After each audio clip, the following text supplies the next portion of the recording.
Hello everybody, welcome to our channel Our Health and Wellness. So today we are going to discuss about further part of the chapter Getting to Know Plants, Class 6 Science Part 2. आज हम discuss करेंगे functions of roots के बारे में. तो roots plant को firmly soil में anchor करते हैं और उसको सपोर्ट देते हैं. अगर रूट्स एंकर ना करें या उसको सपोर्ट ना दें तो प्लांट खड़ा भी नहीं रह सकता. रूट्स पानी को एब्जॉर्ब करते हैं, मिनरल्स को एब्जॉर्ब करते हैं सॉइल से, क्योंकि फूड के मैन्युफैक्चर में वाटर एंड मिनरल्स का बहुत बड़ा रोल रहता है. रूट्स की कई बार मॉडिफिकेशंस होती हैं ताकि एब्जॉर्प्शन के अलावा या एंकरेज के अलावा और फंक्शंस भी कैरी आउट कर पाएँ. रूट्स सॉइल पार्टिकल्स को बाइंड करते हैं, आपस में जोड़ कर रखते हैं और सॉइल इरोजन को प्रिवेंट करते हैं. मिट्टी आसानी से हवा कैरी नहीं कर सकती या पानी से वॉश नहीं हो सकती या रेनफॉल में आसानी से कैरी आउट नहीं होगी. कुछ प्लांट्स में रूट मॉडिफाई हो जाती हैं फूड के स्टोरेज के लिए. कुछ रूट्स हम एडिबल भी होती हैं और उन्हें हम खाते भी हैं, जैसे स्वीट पोटैटो एक्चुअली में एक रूट है. टर्निप की बात करें एक्चुअली में एक रूट है. रेडिश या कैरेट की बात करें वो एक्चुअली में रूट्स होती हैं. मॉडिफिकेशंस ऑफ रूट की बात करें तो कुछ प्लांट्स में रूट्स कुछ स्पेशलाइज्ड फंक्शंस भी परफॉर्म करती हैं other than primary functions. Primary function होता है रूट्स का प्लांट को एंकरेज देना और पानी और मिनरल्स के एब्जॉर्प्शन को बढ़ावा देना.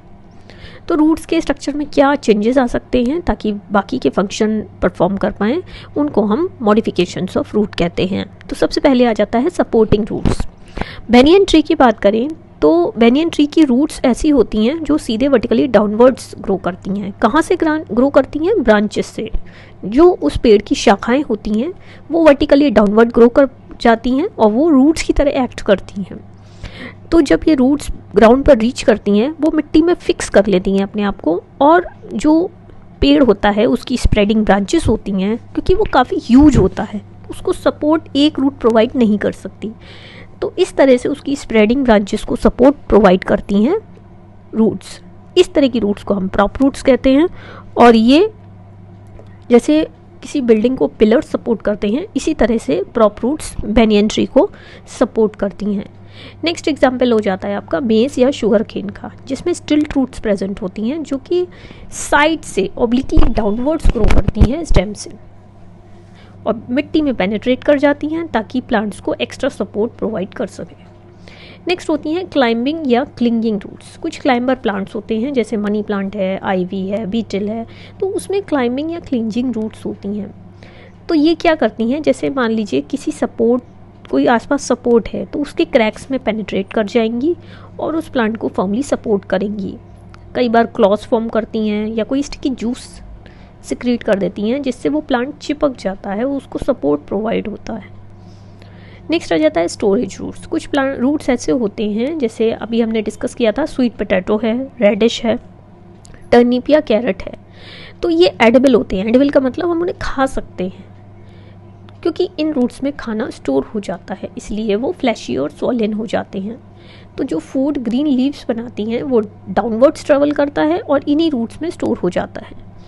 जब कंडीशंस फेवरेबल नहीं होते, मान लीजिए कभी बारिश हो रही है या सनराइज़ नहीं हो रहा है, सन नहीं निकल रहा है, बहुत ज़्यादा सर्दी है, तो इस तरह की अनफेवरेबल कंडीशंस में प्लांट्स इस फूड को यूज़ करते हैं अपने सर्वाइवल के लिए, अपनी ग्रोथ के लिए. कोलकाता में इंडियन बोटेनिकल गार्डन है जहाँ पर एक बहुत ही बड़ा बेनियन ट्री है जिसमें 900 प्रॉप रूट्स हैं. तो ये ओल्डेस्ट बेनियन ट्री है. नेक्स्ट क्वेश्चन आता है कि जब हम पौधों को पानी देते हैं तो हमें पौधे पर पानी देना चाहिए या जिस मिट्टी में वो फिक्स्ड है वहाँ पर पानी देना चाहिए. तो एक्चुअली में जिस मिट्टी में फिक्स्ड है वहाँ पर पानी देना चाहिए क्योंकि वो वहाँ से डायरेक्टली एब्जॉर्ब हो जाता है. वाटर रूट्स वाटर को एब्जॉर्ब कर लेते हैं. नेक्स्ट क्वेश्चन आता है कि प्लांट्स को हम इजीली पुल आउट क्यों नहीं कर पाते. प्लांट्स को हम सॉइल से इजीली पुल आउट इसलिए नहीं कर पाते क्योंकि रूट्स उसको सपोर्ट देते हैं, उसको होल्ड करके रखते हैं, जिसकी वजह से मुश्किल हो जाता है उसको पुल आउट करना. तो कई बार हमें डिगिंग करनी पड़ती है, गड्ढा खोदना पड़ता है ताकि हम उस प्लांट को पुल आउट कर पाएँ. कुछ ऐसे एग्जाम्पल्स क्लाइंबिंग रूट्स के डिस्कस करते हैं, जैसे बीटल है या फिर ब्लैक पेपर है, तो इनकी रूट्स क्लाइंबिंग रूट्स होते हैं. नेक्स्ट क्वेश्चन आता है स्टेम। अब स्टेम क्या होता है? शूट सिस्टम का जो मेन एक्सेस है, जिसके ऊपर पौधा खड़ा रहता है, उसको हम शूट कहते हैं या स्टेम कहते हैं। तो इसमें ब्रांचेस भी दिखेंगे, आपको लीव्स भी दिखेंगे, बर्ड्स दिखेंगे, फ्लावर्स दिखेंगे, सीड्स और फ्रूट्स भी दिखते हैं। तो स्टेम एक मेजर लिंक होता है between the roots and the जो बाकी का पौधा है और रूट्स के बीच में जो कनेक्टिंग लिंक है, दैट इज स्टेम। ज़्यादातर प्लांट्स में क्या होता है, स्टेम लाइट सोर्स के तरफ ग्रो करती है। तो जो पॉइंट जहाँ पर ब्रांचेस और लीव्स अराइज करती हैं स्टेम से, उसको हम नोड कहते हैं। और दो नोड्स के बीच में जो स्पेस होती है उसको हम इंटरनोड कहते हैं। जो एंगल होता है लीफ के स्टॉक का और स्टेम के बीच का, उसको हम एक्सिल कहते हैं। और एक्सिल पर जो बड्स प्रेजेंट होती हैं उसको हम एक्सिलरी बड्स कहते हैं। और एक्सिलरी बड्स ब्रांचेस को गिव राइज करती हैं। एक्सिलरी बर्ड से ब्रांचेस निकलती हैं। एक होती है अपाइकल बर्ड्स, जो कि आपकी स्टेम की जो टिप होती है वहाँ पर प्रेजेंट होती है और ये प्लांट की हाइट को इंक्रीज करने में हेल्प करती है। अब हम जानेंगे फंक्शंस ऑफ स्टेम के बारे में। स्टेम आपके पौधे को या प्लांट को सीधा खड़ा रखने में हेल्प करता है। स्टेम से वाटर और मिनरल्स कंडक्ट होते हैं रूट से लीव्स तक। स्टेम फूड को भी लीफ से पौधे के बाकी पार्ट्स में लेकर जाता है। कई बार क्या होता है, स्टेम्स फूड भी स्टोर करते हैं। एग्जाम्पल हो जाता है आपका जिंजर, गार्लिक या फिर पोटैटो। ये सब स्टेम्स होते हैं जो हम खाते हैं। स्टेम का एक फंक्शन होता है, वो पत्तियों को पोजीशन में हेल्प करता है, पोजीशन में रखने में, और उसको स्प्रेड आउट करने में हेल्प करता है जैसे जैसे उसकी ब्रांचेस ग्रो करती हैं। और ऐसा इसलिए होता है ताकि फोटोसिंथेसिस के लिए उन्हें लाइट मिल सके। अब हम जानेंगे मॉडिफिकेशंस ऑफ स्टेम के बारे में। तो कई बार क्या होता है, कुछ पौधों में स्टेम मॉडिफाइड होती है। जैसे कई बार स्टेम्स फूड को प्रिपेयर भी करती हैं। जैसे कुछ प्लांट्स में स्टेम ग्रीन होता है, सक्यूलेंट होता है और फोटोसिंथेसिस के प्रोसेस को कैरी आउट करता है। For example cactus. Next example हो जाता है आपका स्टोरेज ऑफ फूड। कुछ प्लांट्स में स्टेम अंडरग्राउंड ग्रो कर जाती है और फूड को स्टोर करती है, जो लीव्स प्रिपेयर करती हैं। एग्जाम्पल हो जाता है आपका जिंजर और टर्मरिक का राइजोम या फिर ट्यूबर इन पोटैटो। नेक्स्ट एग्जाम्पल हो जाता है मल्टीप्लिकेशन। कई बार क्या होता है, स्टेम को कट कर देंगे तो वहाँ से नए पौधे आने लगते हैं, नए प्लांट्स ग्रो करने लगते हैं। एग्जाम्पल हो जाता है आपका hibiscus, rose and jasmine. Next होता है स्टेम टेंड्रिल्स। तो ये क्या होता है, कई बार क्या होता है, स्टेम से थ्रेड लाइक सेंसिटिव स्ट्रक्चर्स निकल आते हैं जो सपोर्ट के चारों तरफ कॉइल कर जाते हैं, एक गोल घेरा बना लेते हैं और प्लांट को क्लाइंबिंग में हेल्प करते हैं, जैसे ग्रेप वाइन। नेक्स्ट आता है स्टोरेज ऑफ वाटर। कुछ प्लांट्स की स्टेम स्वेल हो जाती हैं और पानी को स्टोर करती हैं। तो ये ऐसी कंडीशंस में हेल्प करते हैं जब पानी की डेफिशिएंसी हो जाती है तो वो ग्रो और सर्वाइव कर पाए। एग्जाम्पल्स हो जाते हैं jade plant and cactus. Next आता है प्रोटेक्शन। कई बार क्या होता है, स्टेम्स के थॉर्न्स बन जाते हैं, प्रिकल्स कांटे बन जाते हैं ताकि एनिमल्स उसको खा ना पाए। एग्जाम्पल हो जाता है बोगनविलिया या फिर रोज। अब एक एग्जाम्पल देंगे कि ऐसी स्टेम जो फोटोसिंथेसाइज करती हो, दैट इज कैक्टस। ऐसी स्टेम जो कि टेंड्रिल में कन्वर्ट हो जाती है, मॉडिफाई हो जाती है, दैट इज पैशन फ्लावर।